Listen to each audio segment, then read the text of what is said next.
सगळ्यात महत्त्वाचं मला काय मिळालं, कुणाला काय मिळालं यापेक्षा जनतेला काय मिळणार आहे. महाराष्ट्रातल्या जनतेने भरभरून मतदान केलेलं आहे, मतांचा वर्षाव केला आहे. आता त्यांना आम्ही आमच्या पद्धतीने जे देण्याचा प्रयत्न होणार आहे. त्यामुळे यामध्ये लोकांच्यासाठी जे करायचं आहे ते आम्ही करणार. उपमुख्यमंत्री पदासाठी श्रीकांत शिंदेचं नाव समोर येते आपल्या गटाकडनं, ही गोष्ट खरी आहे का? नाही बघा, चर्चा अजून सुरू आहे. चर्चा खूप, आता तुम्हीच चर्चा करत असता पत्रकार, तुमच्या चर्चा खूप जास्ती असतात. त्यामुळे तुम्हाला एकच सांगतो, तुम्हाला एकच सांगतो, या सर्व चर्चा आहेत. आता एक बैठक आमची अमित भाईंच्या बरोबर झालेली आहे, दुसरी एक बैठक आमची होईल तिघांची, आणि त्या बैठकीमध्ये खूप साधक बाधक चर्चा होईल आणि त्यामधून योग्य तो निर्णय या महाराष्ट्राच्या हिताचा. बघा, आमच्यामध्ये तुम्हाला मी सांगतो, या जनतेने आम्हाला भरभरून दिलेलं आहे. जनतेला असं वाटता कामा नये की आम्ही सत्ता दिली, सरकार म्हणजे एवढी मेजॉरिटी दिली, आता चांगलं सरकार स्थापन व्हावं, जी अपेक्षा जनतेची आहे ती आम्ही पूर्ण करणार. आणि आम्हाला जनतेबरोबर आम्ही उत्तरदायित्व आहोत.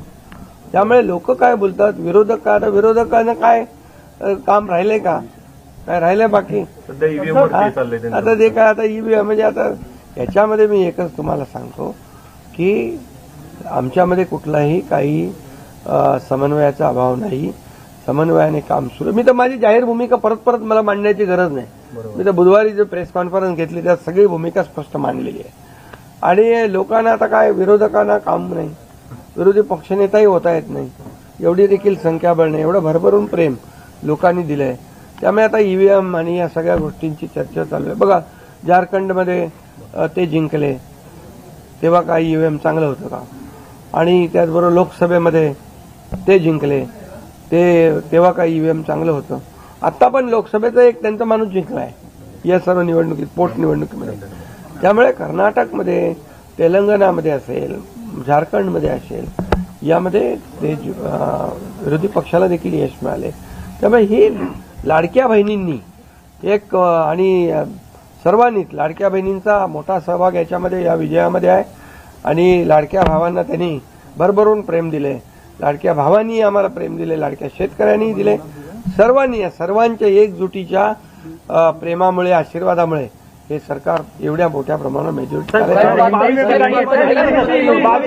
अभी मेरी तबीयत अच्छी है, मैं यहाँ पर आया था रेस्ट करने के लिए. अभी बहुत काफी भागदौड़ हो गई चुनाव में.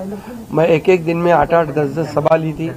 और मैंने कोई अभी तक मेरे 2-2.5 साल के कार्यकाल में छुट्टी बिट्टी कोई मनाता नहीं. मैं यहाँ भी आता हूँ, यहाँ भी जनता दरबार होता है, लोग आते हैं. अभी भी लोग आए हैं मेरे को मिलने काम के बहाने.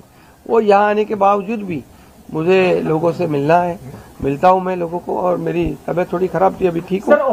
और मुझे एक ही है कि ये सरकार जो है ये जनता की आवाज वाली सरकार है. जनता को जैसे सरकार चाहिए वैसे सरकार मिलेगा. मैंने बुधवार के दिन पूरी तरह मेरी भूमिका स्पष्ट की हुई है. आदरणीय प्रधानमंत्री जी, आदरणीय गृह मंत्री अमित भाई और भारतीय जनता गृह मंत्रालय को लेकर के कोई मांग है क्या आप लोगों की? भारतीय जनता पक्ष के अध्यक्ष नड्डा जी जो मुख्यमंत्री पद के बारे में तय करेंगे उसको मेरा पूरा समर्थन मैंने ऑलरेडी दे दिया. गृह मंत्रालय ऑलरेडी दे दिया है. आप ही कुछ बोलोगे क्या मुझे बात करने में? पूरी तरह मैंने मेरा समर्थन दिया है, उसके लिए कोई किंतु परंतु नहीं.